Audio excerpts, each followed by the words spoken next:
The phone buzzed on the kitchen counter, slicing through the quiet of the late afternoon. I glanced at it, expecting a work message, maybe a reminder for the bills. Instead, my stomach clenched as her name flashed across the screen. I just want to have some fun. Fun. That was her word. A playful, light-hearted word. But somehow, in the silence of our home, it sounded like a blade.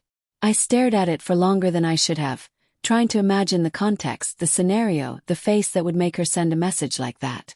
My chest tightened. Was it innocent, a joke, or something else? Her name was Claire. My wife. My partner for 8 years. The woman whose laughter used to fill this very kitchen with warmth. And now, my heart sank with a quiet dread I could not name. I put my phone down, trying to reason. Maybe she meant to meet a friend, go out dancing, nothing more. I had to believe that. Had to. The hours stretched, slow and oppressive. I moved through our apartment mechanically, touching the surfaces that once felt like extensions of my life, now alien under my fingers. The sound of her heels clicking against the hallway floor was a rhythm I both longed for and dreaded. When she finally walked through the door, she was smiling, holding a small shopping bag. "Hey," she said, dropping the bag on the counter. "I got a few things." Her smile was like a knife twisting. My mind couldn't keep up with the contradiction. It was her, yes, but somehow she wasn't the same Claire I had kissed goodbye that morning. Something was off. "Did you have fun?" I asked, trying to keep my voice casual, though the tightness in my throat betrayed me. "Yeah," she said, brushing past me, laughter light, almost teasing. "It was fun." Fun. The word again. It sounded hollow in her voice, empty. I didn't press. I wanted to ask, to demand, to confront, but a part of me knew I wasn't ready for the answer. I told myself I was being paranoid. After all, we had ups and downs, but we loved each other, or at least I thought we did. Dinner passed in silence, punctuated by the occasional hum of the refrigerator or the scrape of cutlery against plates. I watched her closely, searching for any hint, a tell, a crack in the facade. But she was flawless, fluid, natural, laughing lightly at a story she told from work. And then came the message that changed everything. I had gone to the bedroom to grab my laptop when my phone buzzed again. I picked it up and froze. A single notification, a message from someone I didn't know. "Can't wait to see you again tonight. You're amazing." My hand shook. I showed her the message immediately. My voice was sharper than I intended. "Who is this?" She froze, her hand halfway to the fridge. "Oh, that." She laughed nervously, a sound that didn't reach her eyes. "It's nothing, just someone from work." "Someone from work texts you like this?" I said, trying to keep calm. But my throat burned, my chest tight. "Why would you let them say this?" She shrugged, her smile fading. I didn't think it was a big deal. I didn't think you'd. Didn't think I'd what? Snap. Notice that you're texting someone about something we don't do together? The silence after that was suffocating. She looked at me like I was being unreasonable, but inside my world was unraveling.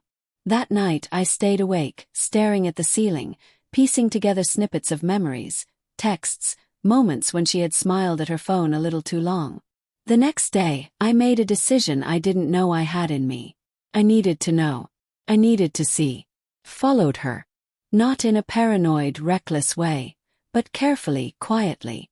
Watching Claire, the woman I thought I knew, step into a small cafe downtown, meet someone with a brief hug, and slip inside like nothing was wrong. My heart pounded. My stomach churned. Inside, I waited outside, pretending to read a book. I watched through the glass as she laughed, leaned close, touched his arm. The intimacy was casual, familiar. And then the kiss. Soft at first, then deeper. My world tilted.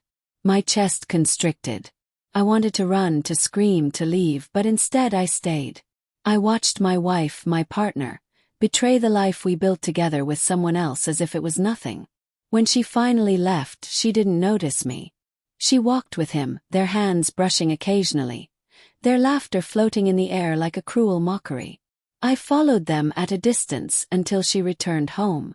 She walked in the door as if nothing had happened, her smile bright, cheerful, oblivious, or maybe deliberately ignorant of the storm I carried inside. "Hey," she said, leaning against the counter.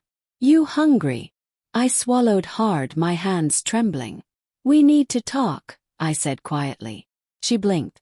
"About what?" I set my phone down in front of her, the messages displayed, the proof of what I had seen. "About this. About you." Her face went pale, then red, then a mask of defiance. I don't know what you mean." I shook my head. "Don't lie to me. I saw you today. I saw everything. You can't pretend this is normal." For a moment there was silence. Then she laughed, a short, bitter laugh. "So you followed me? That's romantic." "Romantic," said my voice cracking. "No. It's betrayal.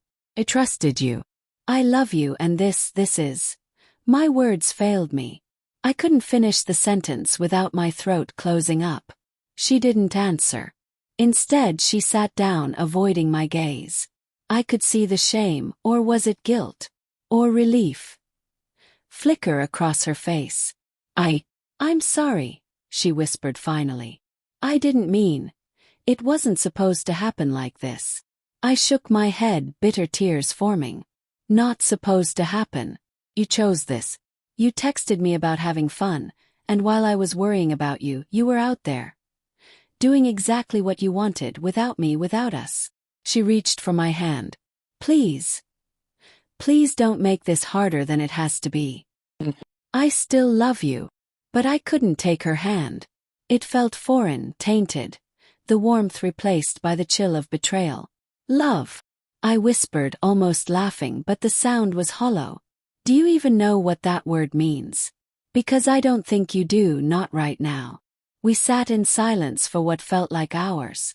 The clock ticked, the air thick with unspoken truths, with everything we had lost in the space of a few hours, a few careless texts, a few stolen kisses. Finally she stood. "I understand if you can't forgive me. I'll do whatever it takes. I just..." "Don't," I said, my voice low, firm. "Just don't. I need time. And space. I can't look at you right now and not feel the weight of this destruction." She nodded, tears brimming in her eyes. She left the room quietly, and for the first time in 8 years, I was alone in our home, surrounded by memories that felt like shards of glass under my skin. I sat there for a long time, trying to breathe, trying to process the layers of betrayal, the complicated tangle of love and anger, heartbreak and disbelief. I kept thinking about the text she had sent. "I just want to have some fun." Fun. A word so innocent, yet capable of undoing everything. Fun for her meant ignoring the promises we made, the vows, the life we had built.